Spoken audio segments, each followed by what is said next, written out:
What's going on, Wolfpack Nation? We are here, y'all, as unfortunately we are here at the end of this regular season, y'all. But fortunately, though, what a magical season it was. I mean, seriously, absolutely magical, absolutely unforgettable, to say the least.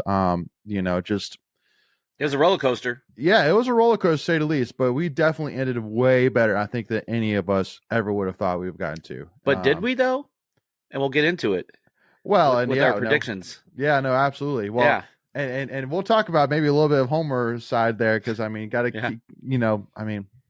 we'll see. All right, we keep receipts. We keep our own receipts at Tuffy Talk. We keep our own receipts. Exactly.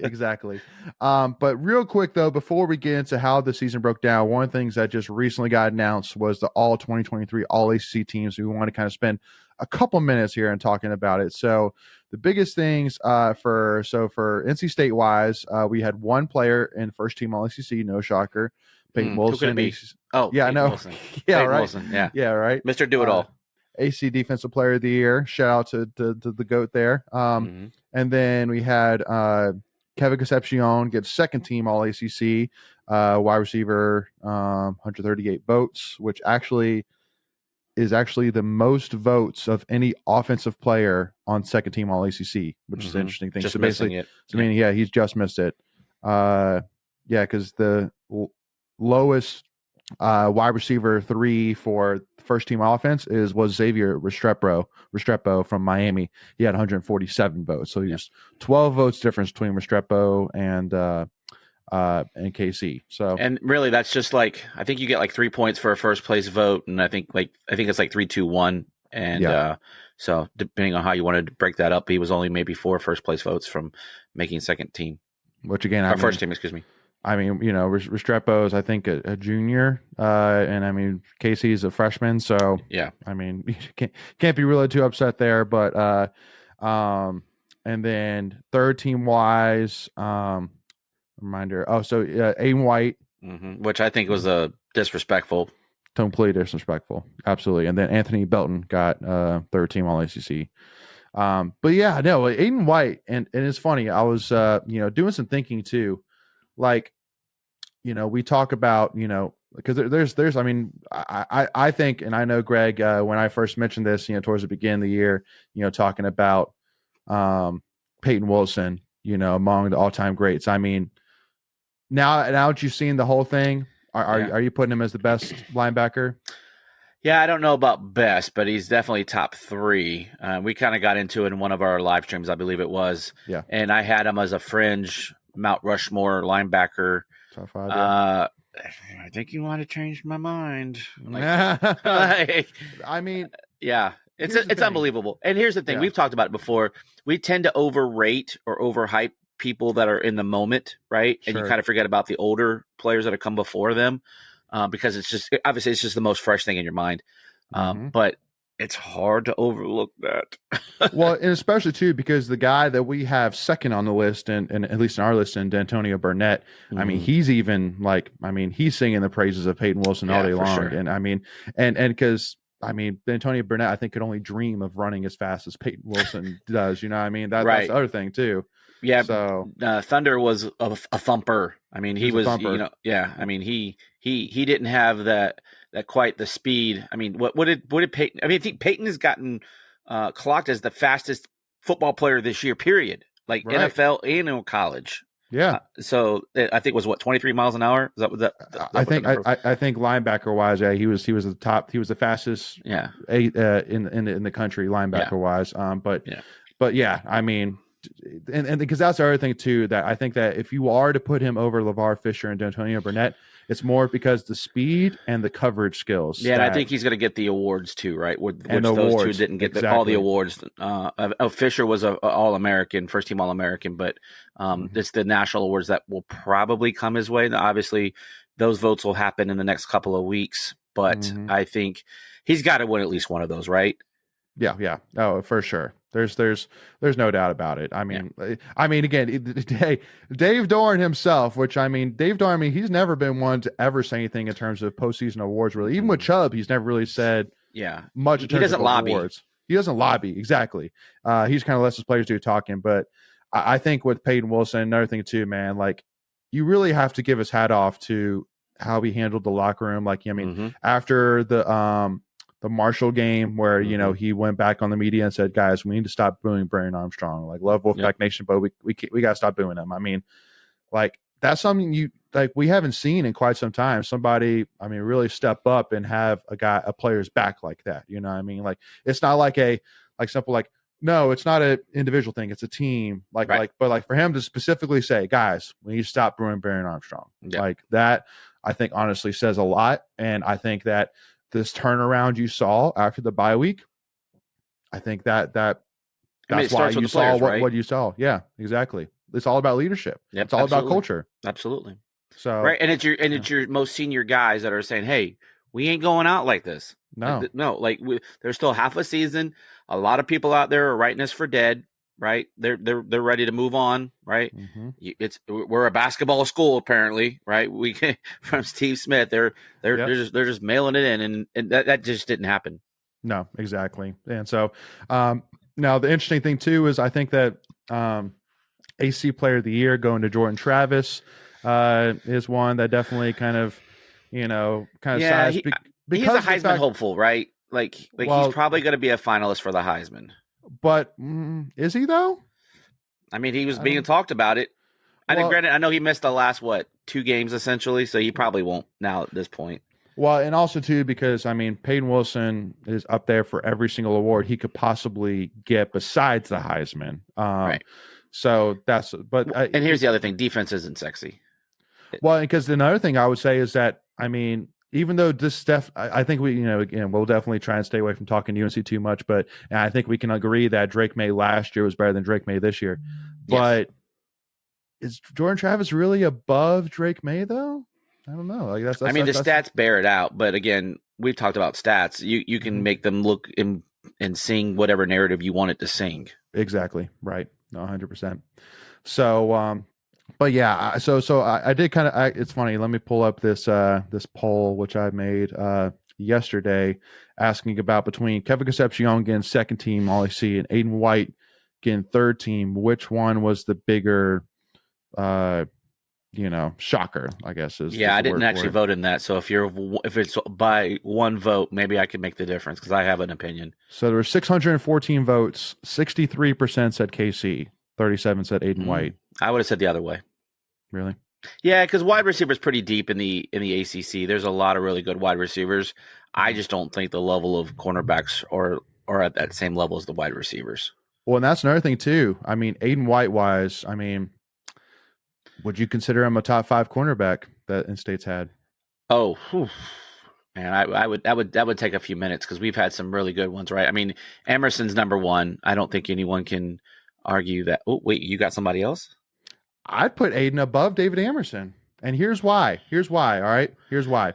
Because consistency-wise, Aiden White was not. I mean, like he saw some of the best wide receivers AC could offer 2 years in a row. Yeah, he didn't give up a single touchdown this year, and the only one that PFF gave him was a coverage touchdown, which like even some people said it wasn't in Aiden White's zone. So he didn't give up a touchdown, per a lot of people's eyes this year. Yeah. Emerson also too, his last year. He struggled his last year. He struggled a lot last year. He did. So that Tennessee game was what really sticks in my mind. And Miami, I still remember Miami, he got burned a couple of times. So that's the thing with David Emerson. He was either pick or burnt that last year. So but I mean like but I understand like in terms of like the prototypical NFL linebacker, David Emerson fits more of what you're talking about. Yeah. Tall cornerback, linky, tall, linky, great speed, but I mean, hey, listen, at the end of the day, Aiden White, I mean, you knew what you're getting from him every single week. You know? Aiden White's a technique guy all the way. I mean, he runs clean technique. I don't know.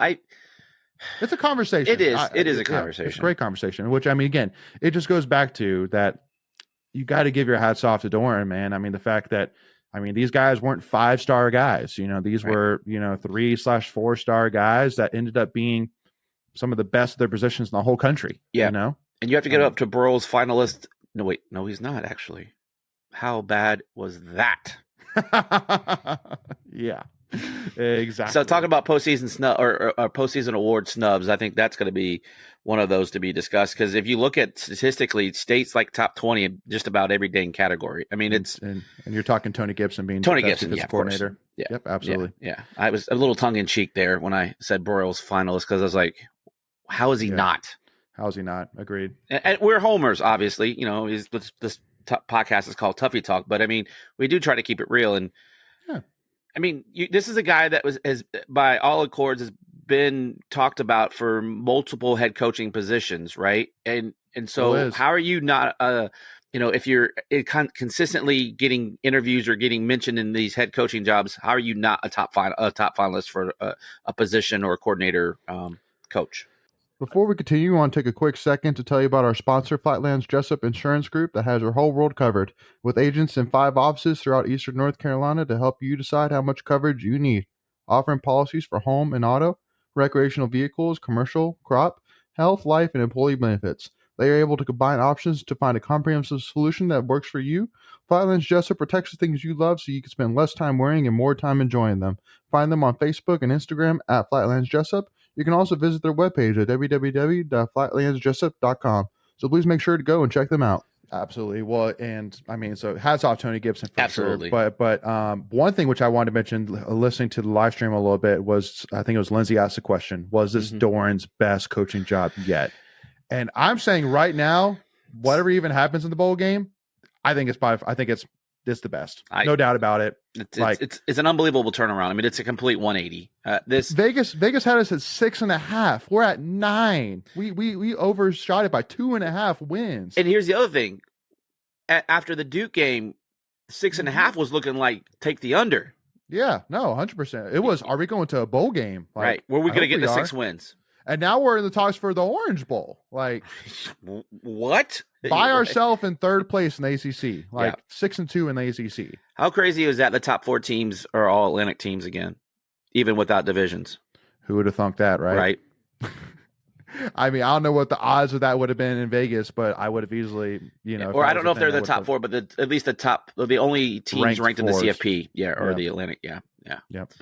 So, and I do want to ask this question too, just kind of a curious one. So, because I heard this on another podcast, this question get asked: would you rather have a 10-win season or go to the Orange Bowl? And my thing was, have we ever been to a New Year's Six Bowl?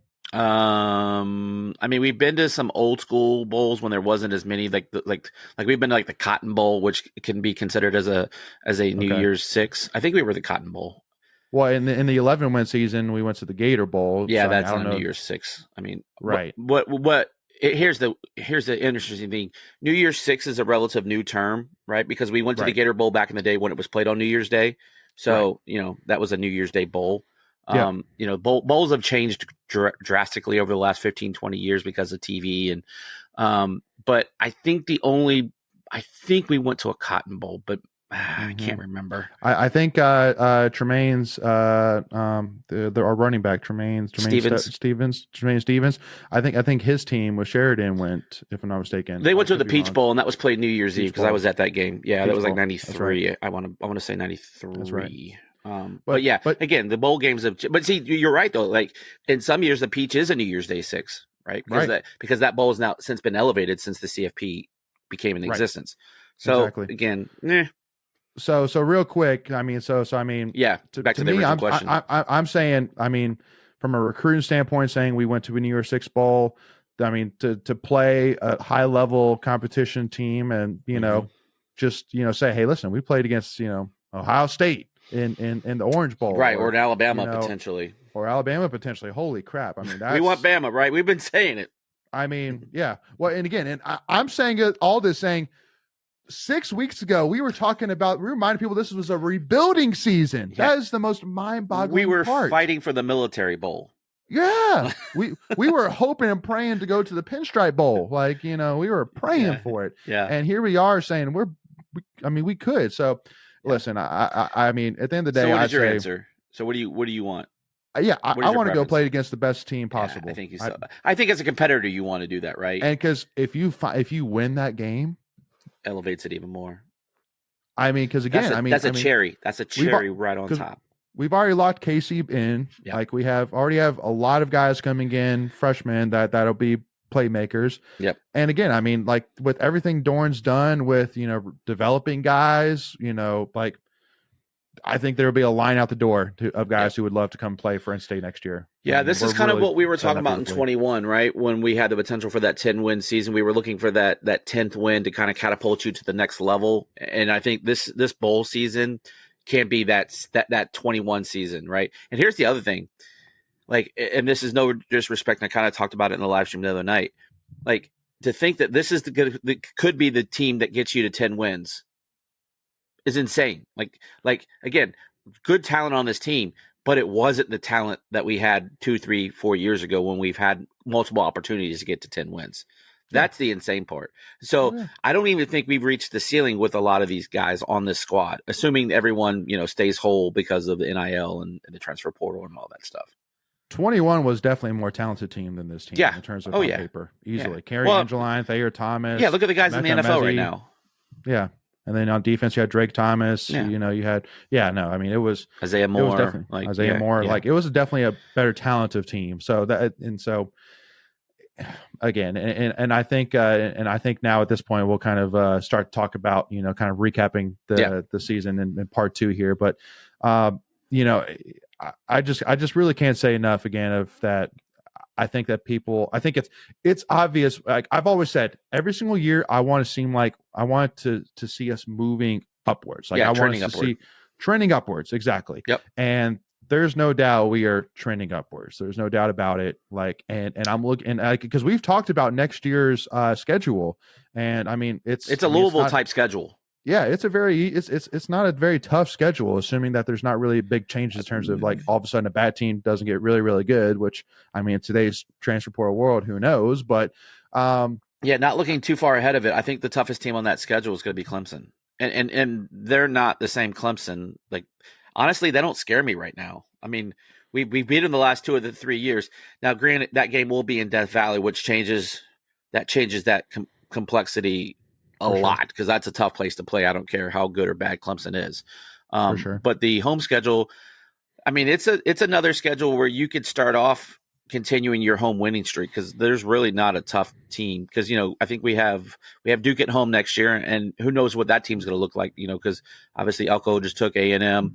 Leonard is in the transfer portal. Like I don't see that team being the same. Granted, we go to Chapel Hill next year.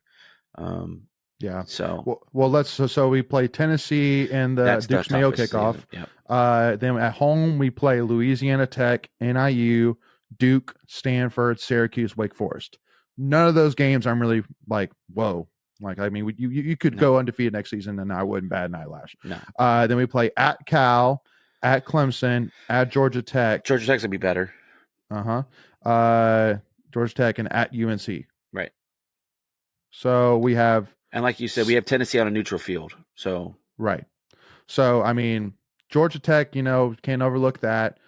Clemson obviously is going to be tough. Cal, I don't know much there. And then I guarantee you, Cal, you can get tickets for $5 in that game. I mean, so just take that for what it's worth. It's not a It's not a quality. We didn't do the ACC any favors by bringing Cal and Stanford in, and we already had that conversation.